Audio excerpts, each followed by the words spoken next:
Chapitre 18. À ce moment, les disciples s'approchèrent de Jésus et dirent : « Qui donc est le plus grand dans le royaume des cieux ?» Alors Jésus appela un petit enfant, le plaça au milieu d'eux et dit : « En vérité, je vous le dis, si vous ne vous convertissez et si vous ne devenez comme les petits enfants, vous n'entrerez point dans le royaume des cieux.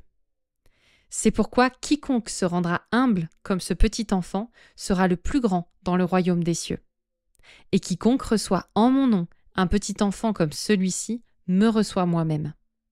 Mais si quelqu'un était une occasion de chute pour un de ces petits qui croient en moi, il serait avantageux pour lui qu'on suspende à son cou une meule de moulin et qu'on le noie au fond de la mer.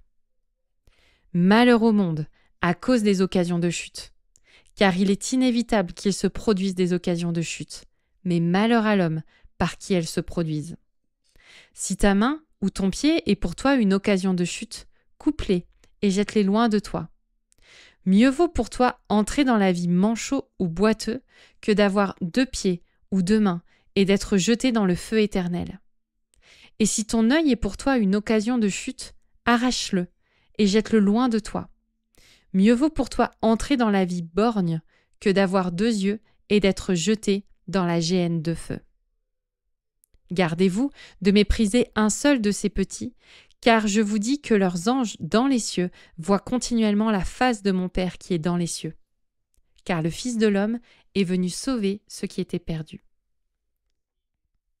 Qu'en pensez-vous ? Si un homme a 100 brebis, et que l'une d'elles s'égare, ne laisse-t-il pas les 99 autres sur les montagnes pour aller chercher celle qui s'est égarée ? Et s'il parvient à la retrouver, en vérité, je vous le dis, il s'en réjouit plus que pour les 99 qui ne se sont pas égarés.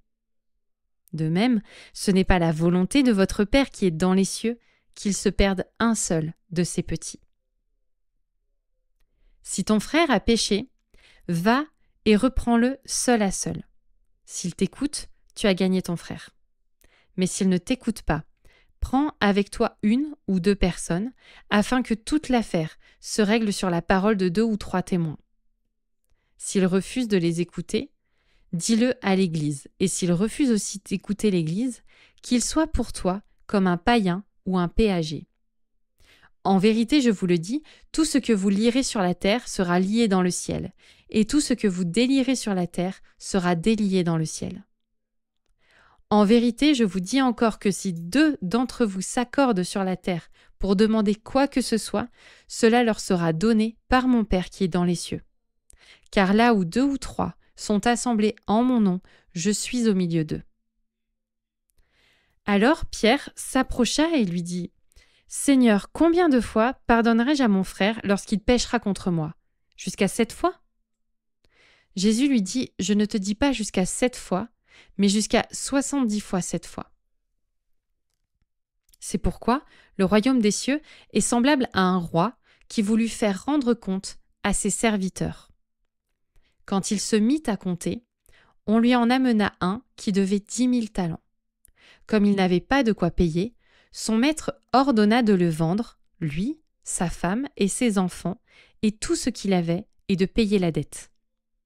Le serviteur se jeta à terre, se prosterna devant lui et dit : « Seigneur, prends patience envers moi et je te paierai tout. » Touché de compassion, le maître de ce serviteur le laissa aller et lui remit la dette.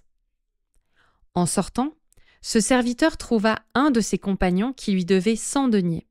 Il le saisit et le serrait à la gorge en disant : « Paie ce que tu me dois. » Son compagnon se jeta à ses pieds et le suppliait, disant : « Prends patience envers moi, et je te paierai. » Mais lui ne voulut pas. Il alla le jeter en prison, jusqu'à ce qu'il ait payé ce qu'il devait. Ses compagnons, voyant ce qui arrivait, furent profondément attristés, et ils allèrent raconter à leur maître tout ce qui s'était passé. Alors le maître fit appeler ce serviteur et lui dit : « Méchant serviteur ! Je t'avais remis en entier ta dette parce que tu m'en avais supplié. Ne devais-tu pas avoir pitié de ton compagnon comme j'ai eu pitié de toi ? » Et son maître irrité le livra au bourreau jusqu'à ce qu'il ait payé tout ce qu'il devait. C'est ainsi que mon Père céleste vous traitera si chacun de vous ne pardonne à son frère de tout son cœur.